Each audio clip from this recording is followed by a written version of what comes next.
वर्णिवेश रमणीय दर्शनम मंदहासरुचिराननाम्बुजं पूजितं सुरु नरोत्तमैर्मुदा धर्मनन्दनमहं विचिन्तये। असतो मा षड्गमय तमसो मा ज्योतिर्गमय मृत्युर्मा अमृतं गमयः। ओम शांति शांति शांति।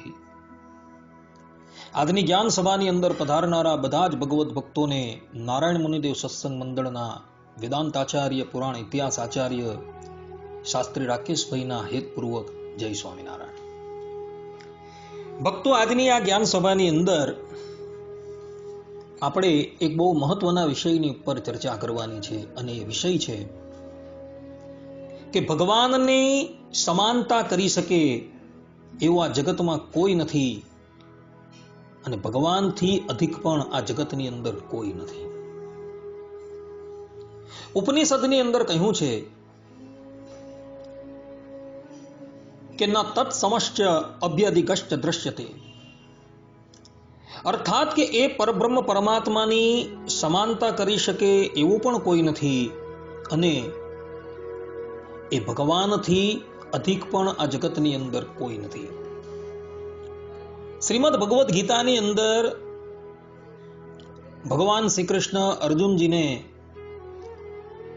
7મા અધ્યાયના 7મા શ્લોકની અંદર કહે છે, મત્તઃ પરતરમ નાન્યત કિંચિત અષ્ટિ ધનંજય, અર્થાત કે હે ધનંજય, મારાથી શ્રેષ્ઠ એવું કોઈ તત્વ છે જ નહીં।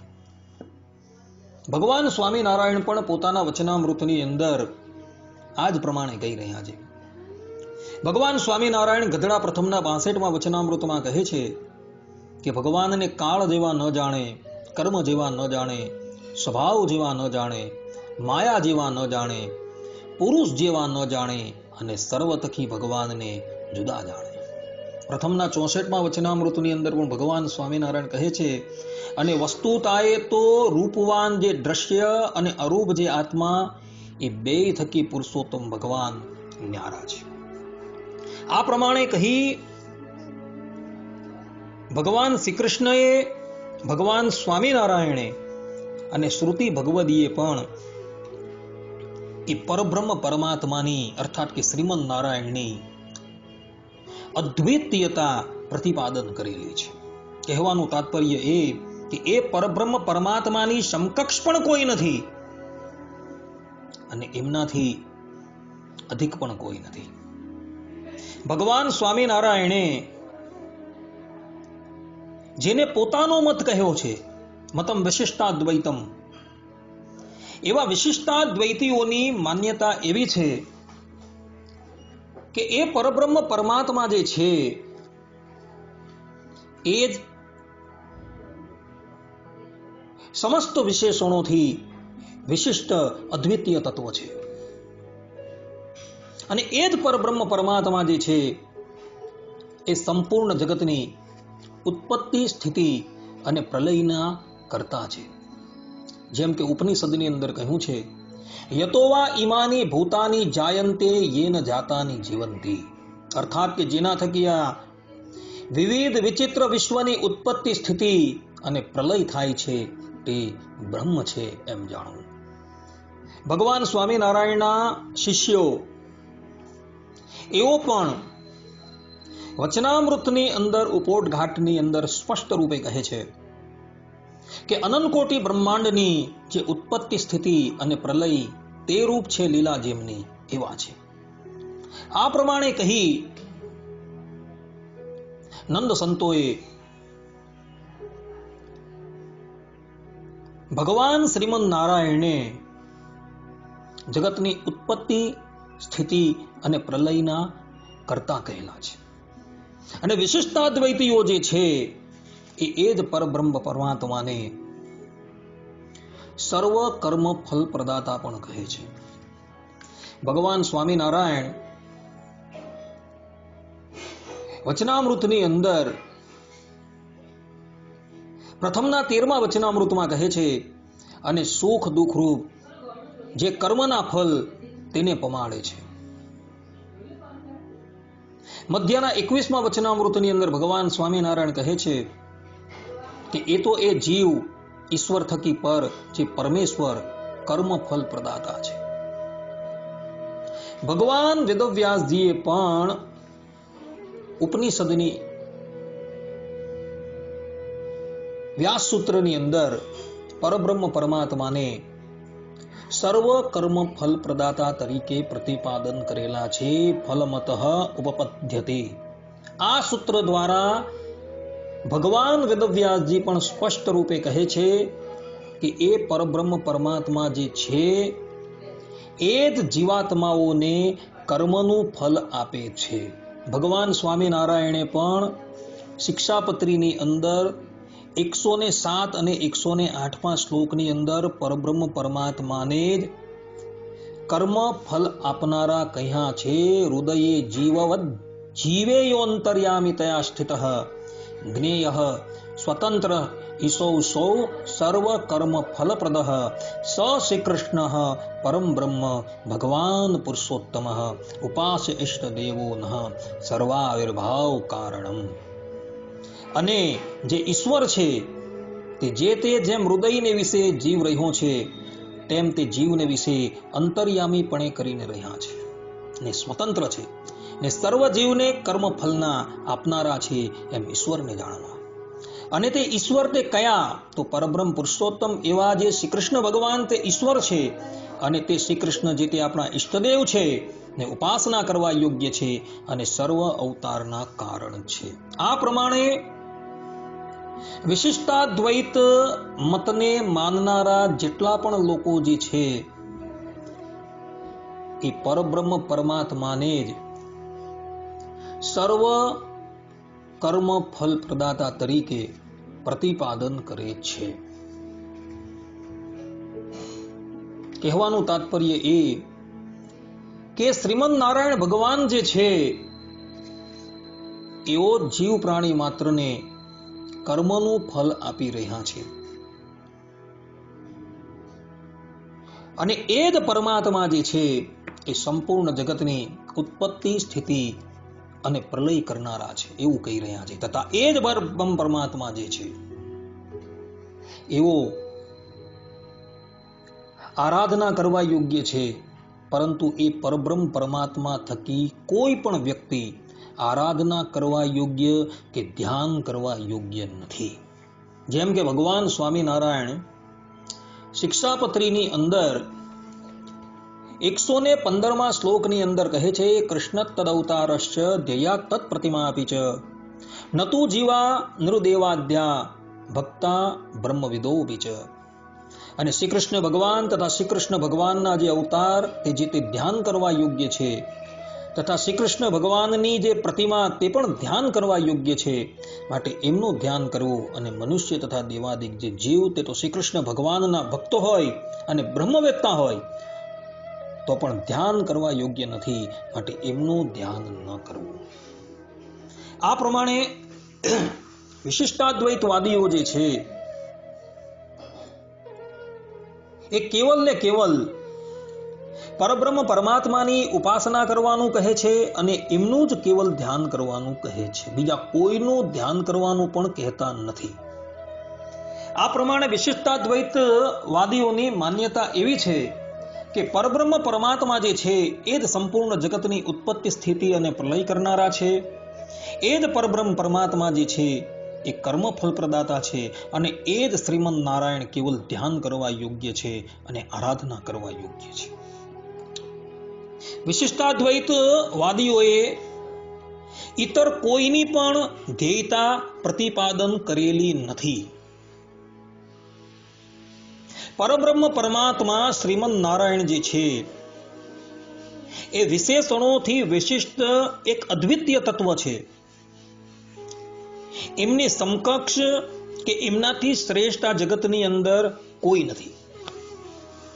જો એ પરબ્રહ્મ પરમાત્માની સમાન કોઈ અન્ય તત્વને સ્વીકાર કરવામાં આવે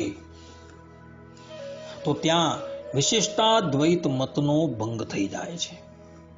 કારણ કે વિશેષણથી વિશિષ્ટ કોઈક બીજી વસ્તુને સ્વીકારવામાં આવે તો ત્યાં દ્વિધા આવી જાય અને દ્વિધા આવી જતા વિશિષ્ટાદ્વૈત મતનો ભંગ થઈ જાય છે.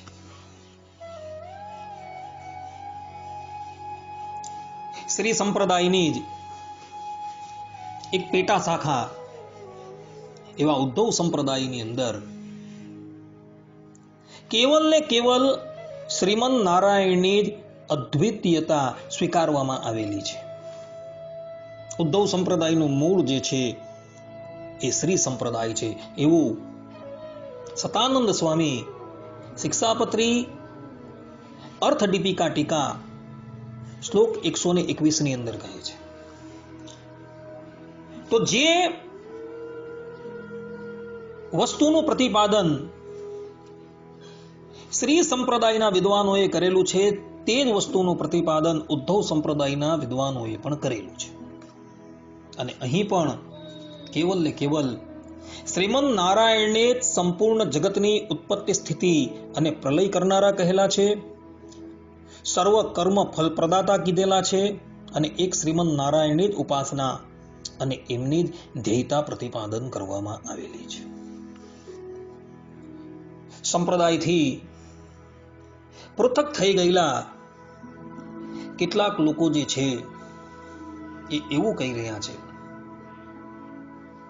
કે જે પ્રમાણે પરબ્રહ્મ પરમાત્મા સંપૂર્ણ જગતની ઉત્પત્તિ સ્થિતિ અને પ્રલય કરે છે, દરેક જીવ પ્રાણી માત્રને કર્મનું ફલ આપે છે, અને એ જ પરબ્રહ્મ પરમાત્મા ધ્યાન કરવા યોગ્ય, ઉપાસના કરવા યોગ્ય છે, તે જ પ્રમાણે અક્ષર જે છે એ અક્ષર પણ સંપૂર્ણ જગતની ઉત્પત્તિ સ્થિતિ અને પ્રલય કરનારા છે, સર્વ કર્મ ફલ પ્રદાતા છે, અને ધ્યાન ઉપાસના કરવા યોગ્ય છે. પરંતુ એ લોકોની આ માન્યતા જે છે એ વિશિષ્ટાદ્વૈત મતથી સંપૂર્ણપણે ભિન્ન છે. અગાડી આપણે જોઈ ગયા તેમ વિશિષ્ટાદ્વૈત મતની અંદર એક પરબ્રહ્મ પરમાત્માને જ સંપૂર્ણ જગતની ઉત્પત્તિ સ્થિતિ અને પ્રલય કરનારા કહેલા છે, સર્વ કર્મ ફલ પ્રદાતા કહેલા છે, અને એવો જ ધ્યાન ઉપાસના કરવા યોગ્ય છે એ પ્રમાણે કહ્યું છે. હવે એ પરબ્રહ્મ પરમાત્માની સાથે સાથે અક્ષરને પણ સર્વ કર્મ ફલ પ્રદાતા, સંપૂર્ણ જગતની ઉત્પત્તિ સ્થિતિ અને પ્રલય કરનારા તથા ધ્યાન ઉપાસના કરનારા કહેવામાં આવે તો ત્યાં દ્વિધા આવીને ઊભી રહી જાય છે. અને દ્વિધા આવીને ઊભી રહી એટલે વિશિષ્ટાદ્વૈત મતનો બંધ થઈ જાય છે. કારણ કે પરબ્રહ્મ પરમાત્માની સમકક્ષ અક્ષરને માનવામાં આવ્યા, અને અક્ષરને માનવામાં આવ્યા એટલે વિશિષ્ટાદ્વૈત મતનો ભંગ થઈ ગયો. ભક્તો ઉપનિષદની અંદર જે જે સ્થાન પર અક્ષર શબ્દ આવે છે એ અક્ષર શબ્દનો અર્થ કેટલાક લોકો જે છે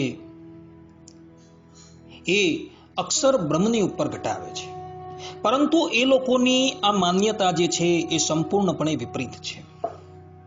ઉપનિષદની ઉપર રામાનુજ સંપ્રદાયના મહાન પંડિત એવા રંગ રામાનુજાચાર્યજીએ ભાષ્યની રચના કરેલી છે. ઉદ્ધવ સંપ્રદાય એટલે કે સ્વામિનારાયણ સંપ્રદાયના પણ એક દિગ્ગજ વિદ્વાન સદગુરુ ગોપાળાનંદ સ્વામીએ ઉપનિષદની ઉપર ભાષ્યની રચના કરેલી છે.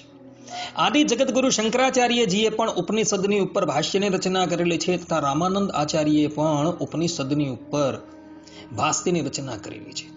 એ ઉપનિષદની અંદર બૃહદારણ્યક ઉપનિષદની અંદર જે અક્ષરનું પ્રતિપાદન કરવામાં આવેલું છે ત્યાં અક્ષર શબ્દનો અર્થ કરતા આ બધા જ ભાષ્યકારો જે છે એ અક્ષર તરીકે સાક્ષાત પરબ્રહ્મ પરમાત્માને કહે છે. એ લોકોએ અક્ષર શબ્દનો અર્થ જે છે એ અક્ષર બ્રહ્મની ઉપર ઘટાવેલો નથી, પરંતુ સાક્ષાત પરબ્રહ્મ પરમાત્મા પર ઘટાવેલો છે. અને મહાભારત જે 5મો વેદ કહેવામાં આવે છે એ 5મા વેદની અંદર પણ અક્ષર તરીકે સાક્ષાત પરબ્રહ્મ પરમાત્મા ભગવાન શ્રીમન નારાયણને જ કહ્યા છે. જેમ કે મહાભારતની અંદર આદિ પર્વ અધ્યાય 63 શ્લોક નંબર 99 અને 100 ની અંદર ભગવાન વેદવ્યાસજી પોતે કહી રહ્યા છે, અનુગ્રહાર્થમ લોકાનામ વિષ્ણુર્લોક નમસ્કૃતઃ વસુદેવા તુ દેવક્યામ પ્રાદુર્ભૂતો મહાયશઃ અનાદિ નિધનો દેવઃ સકર્તા જગતઃ પ્રભુઃ અવ્યક્તમ અક્ષરમ બ્રહ્મ પ્રધાનમ ત્રિગુણાત્મકમ. અર્થાત કે તે દિવસોમાં વિશ્વવંદિત મહાયશસ્વી ભગવાન વિષ્ણુ જગતના જીવો પર અનુગ્રહ કરવાને અર્થે વસુદેવજી દ્વારા દેવકીના ગર્ભથી પ્રગટ થયા. તે ભગવાન આદિ અંતથી રહિત, દ્યુતિમાન, સંપૂર્ણ જગતના કર્તા તથા પ્રભુ છે. તેઓને જ અવ્યક્ત, અક્ષર, બ્રહ્મ અને ત્રિગુણમય પ્રધાન કહે છે. અહીં સ્પષ્ટ રૂપે ભગવાન વેદવ્યાસજીએ ભગવાન વિષ્ણુને જ અક્ષર તરીકે અને બ્રહ્મ તરીકે કહેલા છે. એટલે ઉપનિષદની અંદર જે અક્ષરની વાત આવે છે એ અક્ષર દ્વારા એ સ્થાન પર કેવલ પરબ્રહ્મ પરમાત્માનું જ નિરૂપણ કરવામાં આવેલું છે, નહીં કે કોઈ અક્ષર બ્રહ્મનું.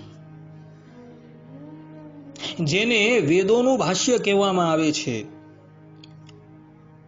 એવા મહાભારતની અંદર પણ અક્ષર તરીકે અહીં ભગવાન વિષ્ણુને જ કહ્યા છે. એટલે જે લોકોએ પોતાના ભાષ્યની અંદર આવતા અક્ષર શબ્દોનો અર્થ અક્ષર બ્રહ્મની ઉપર ઘટાવેલો છે, તે લોકોએ આ બધા શ્લોકો જે છે ને, આ મહાન વિદ્વાનોએ જે ઉપનિષદોની ઉપર ભાષ્યની રચના કરેલી છે એ ખાસ જોવાની જરૂર છે. કારણ કે અક્ષર તરીકે પરબ્રહ્મ પરમાત્માને જ કહેલા છે. વિષ્ણુ સહસ્ત્ર નામની અંદર પણ જે અક્ષર શબ્દ આવે છે એ અક્ષર શબ્દોનો અર્થ આચાર્યોએ પરબ્રહ્મ પરમાત્માની ઉપર જ ઘટાવેલો છે. કહેવાનું તાત્પર્ય ભક્ત એ છે કે વિશિષ્ટાદ્વૈત વાદીઓની માન્યતા એવી છે કે વિશેષણથી વિશિષ્ટ કેવલ એક જ તત્વ છે, અને એ તત્વ જે છે એ કેવલ નારાયણ છે. અને એ નારાયણ જે છે એ જ કેવલ ધ્યાન કરવા યોગ્ય છે અને ઉપાસના કરવા યોગ્ય છે. નારાયણની સાથે એમની મહિષીઓ જે લક્ષ્મીજી છે, રાધાજી છે, એ પણ ધ્યાન કરવા યોગ્ય છે. કારણ કે એના ધ્યાનનું સમર્થન ભગવાન સ્વામિનારાયણે ગધડા પ્રથમના 5મા વચનામૃતમાં પ્રતિપાદન કરેલું છે. પરંતુ ભગવાન સ્વામિનારાયણના કોઈ પણ સ્થાન પર એવા વચન જોવા નથી મળતા કે નારાયણની સાથે અક્ષર બ્રહ્મનું ધ્યાન કરવું. રાધા કૃષ્ણના ધ્યાનની ધ્યેયતા પ્રતિપાદન કરવામાં આવેલી છે, પરંતુ કોઈ પણ સ્થાન પર એ અક્ષરની સાથે પરબ્રહ્મ પરમાત્માના ધ્યાનના વચનો જોવા મળતા નથી. કોઈ પણ વિશિષ્ટાદ્વૈતવાદીઓએ પોતાના ગ્રંથની અંદર ભગવાનની સાથે અક્ષરની ઉપાસના કરવાનું કહ્યું નથી.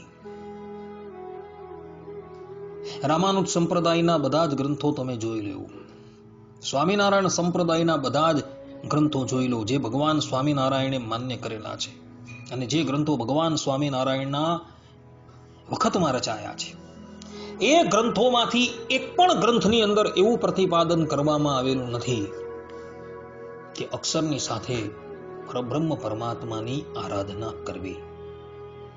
શિક્ષાપત્રીના 115મા શ્લોકની અંદર તથા 108મા શ્લોકની અંદર ભગવાન સ્વામિનારાયણે પરબ્રહ્મ પરમાત્માની ઉપાસના અને એ જ પરબ્રહ્મ પરમાત્માની ધ્યેયતા પ્રતિપાદન કરેલી છે. કારણ કે એ પરબ્રહ્મ પરમાત્માની સમાનતા કરી શકે એવો પણ કોઈ નથી અને એમનાથી અધિક પણ આ જગતની અંદર કોઈ નથી. માટે તે જગતનું કારણ તત્વ છે. એ કારણ તત્વનું જ ધ્યાન કરવાનું છે. અને જગતનું કારણ તત્વ જે છે એ કોણ છે? તો એ કેવલ ને કેવલ પરબ્રહ્મ પરમાત્મા શ્રીમદ નારાયણ છે, જેને કેટલાક લોકો શ્રી કૃષ્ણ કહે છે, કોઈ એને રામ કહે છે, ને આપણે એને સ્વામિનારાયણ કહીએ છીએ. એ જ સંપૂર્ણ જગતનું કારણ છે ને એ જ કેવલ ધ્યાન અને ઉપાસના કરવા યોગ્ય છે. માટે ભક્તો, જે લોકોએ પ્રસ્થાનત્રયની ઉપર ભાષ્યની રચના કરી, એની અંદર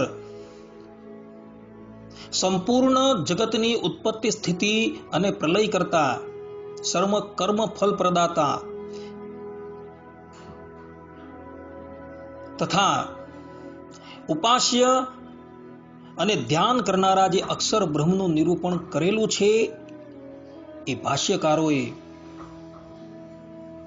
મહાભારતના વચનો છે તે તથા આપણા પ્રાચીન આચાર્યોએ જે ભાષ્યની રચના કરેલી છે એ ભાષ્ય જોવા જરૂરી છે. છતાં પણ દુરાગ્રહને વશ થઈને તમે ઉપનિષદની અંદર આવતા અક્ષર શબ્દોનો અર્થ અક્ષર બ્રહ્મની ઉપર જો ઘટાવો તો તમારા ભાષ્ય મુજબ જ તમારો વિશિષ્ટાદ્વૈત મત જે છે એ ભંગ થઈ જશે.